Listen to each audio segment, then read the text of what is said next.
2020 চনতেই বিটিচিৰ ৰাইজে কাক নিৰ্বাচিত কৰিছিল 17খন আসন পাই সৰ্বাধিক আসন পাই হাগ্ৰামা মহিলাৰী পাইছিল প্ৰমোদ বড়ো ডাঙৰীয়াই লাইবিলিটিজৰ কথা কৈছে হাগ্ৰামা মহিলাৰী ডাঙৰীয়াৰ শাসনকালত বোলে 3000 কিমান কোটি টকাৰ লাইবিলিটি হৈছে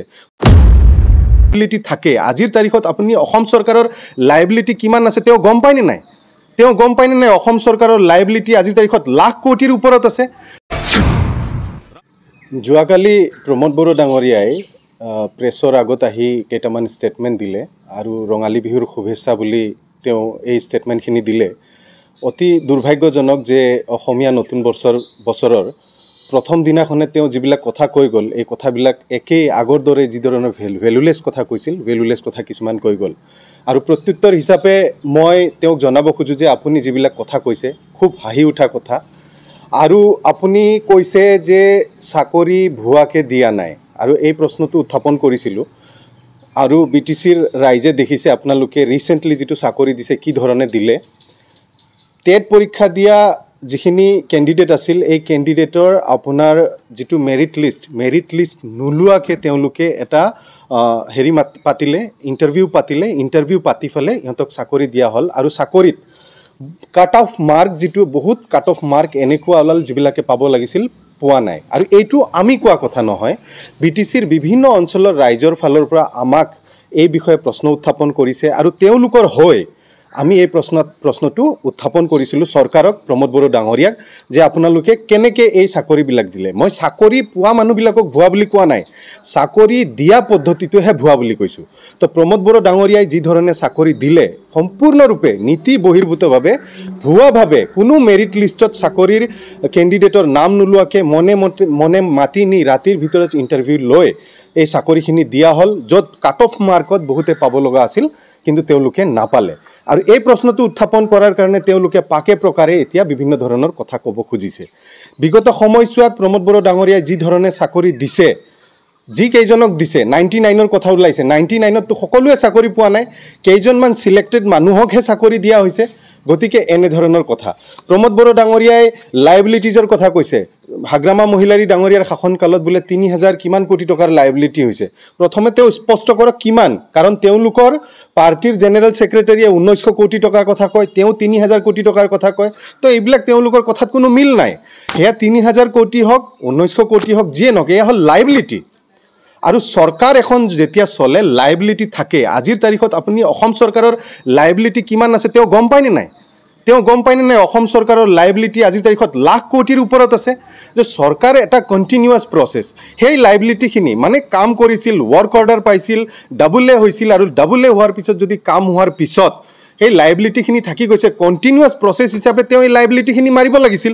তেও কিয় লাইবিলিটি খিনি মাৰিবলৈ সক্ষম হোৱা নাই আজি কিয়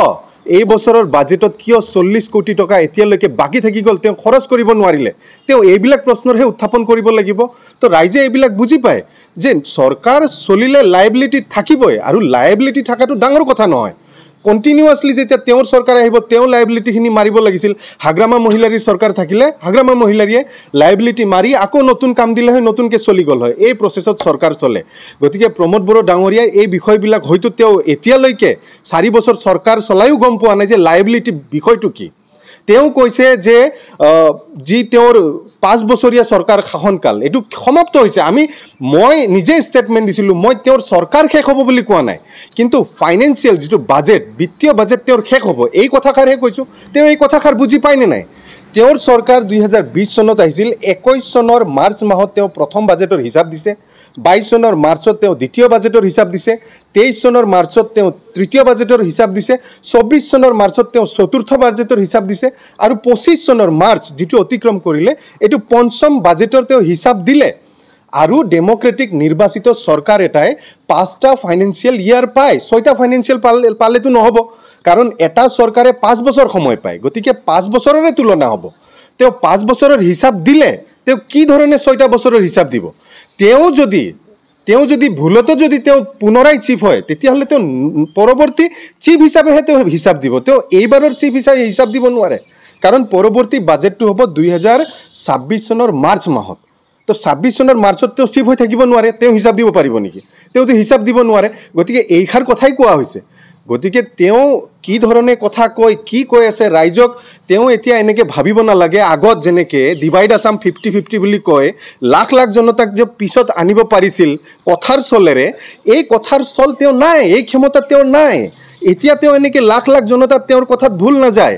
তেওঁ কৈ আছে কি হাগ্ৰামা মহিলাৰী ডাঙৰীয়া চিফ হ'ব নোৱাৰে তেওঁ হ'ব নোৱাৰিলেও হাগ্ৰামা মহিলাৰী ডাঙৰীয়া চিফ হ'ব নোৱাৰে তাৰ মানে কি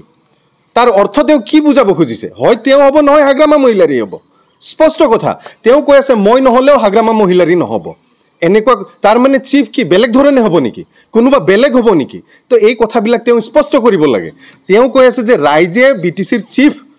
নিৰ্বাচিত কৰিব 2020 চনতেই বিটিচিৰ ৰাইজে কাক নিৰ্বাচিত কৰিছিল 17খন আসন পাই সৰ্বাধিক আসন পাই হাগ্ৰামা মহিলাৰী পাইছিল বিটিচিৰ ৰাইজে 2020 চনতেই হাগ্ৰামা মহিলাৰীকে বিচাৰিছিল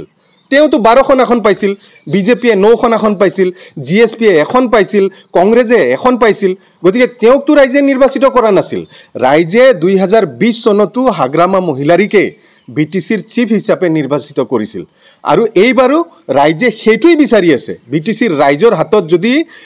বিটিচিৰ চিফ বনোৱাৰ ক্ষমতা থাকে ৰাইজে এইটোই বিচাৰি আছে আৰু বিটিচি অঞ্চল ইয়াৰ ৰাজনীতি সবেই বুজে বিটিচিৰ ৰাজনীতি সবেই বুজে প্ৰমোদ বড়ো ডাঙৰীয়াই হে ৰাইজৰ দ্বাৰা নিৰ্বাচিত হোৱা চিফ নহয় তেওঁ সাল চক্ৰান্ত কৰি নিৰ্বাচিত হোৱা চিফ আৰু 2025 যিটো সেপ্টেম্বৰ মাহৰ যিটো নিৰ্বাচন হ'ব এই নিৰ্বাচনত প্ৰমোদ বড়ো ডাঙৰীয়া ৰাইজৰ আশাত চিফ হৈ থাকিম বুলি ভাবা নাই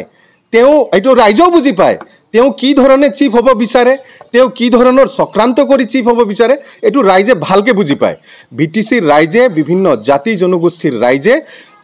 হাগ্ৰামা মহিলাৰীক পুনৰাই বিটিচিৰ চিফ হোৱাটো বিচাৰিছে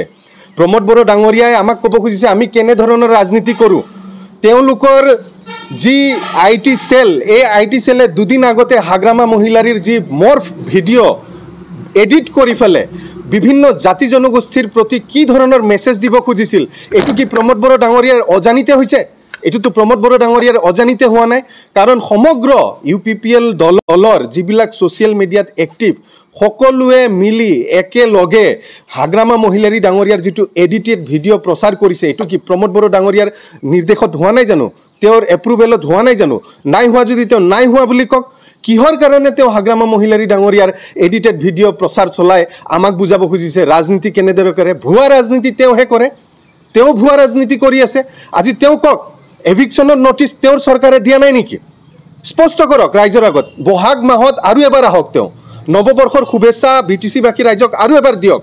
সকলোকে বৈশাগুৰ শুভেচ্ছা আকৌ দিয়ক কিন্তু এভিকশ্যনৰ নটিচ তেওঁ দিয়া নাছিল নেকি এইটো তেওঁ স্পষ্ট কৰক আজিলৈকে যে তেওঁ ভালকৈ কাকো ভালকৈ চাকৰি দিব পৰা নাই ইউথ এমপ্লয়মেণ্টৰ কাম কৰিব পৰা নাই এই জবাবটো তেওঁ দিয়ক কিদৰে ৰিচেণ্টলি তেওঁলোকে শিক্ষকৰ চাকৰি দিলে মেৰিট লিষ্টৰ লিষ্ট নোলোৱাকৈ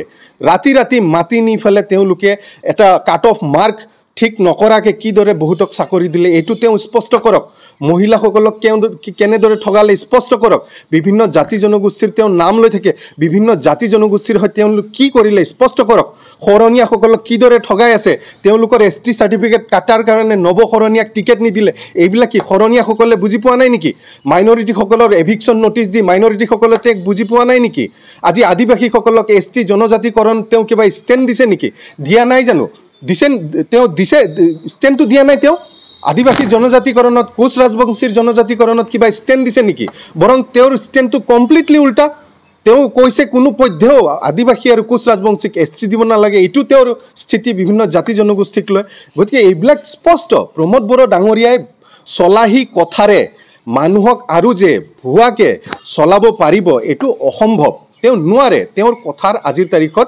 ভেলু নাই তেওঁৰ কি কৰিব পাৰিলে আজিৰ তাৰিখত হিচাপ দিয়ক ফলছ প্ৰপাগাণ্ডা মিছা প্ৰপাগাণ্ডা এডিটেড ভিডিঅ' এইবিলাক প্ৰচাৰ চলোৱা তেওঁ বন্ধ কৰক তেওঁৰ যি ভেৰনীয়া গুণ্ডা বাহিনী আছে এইবিলাকক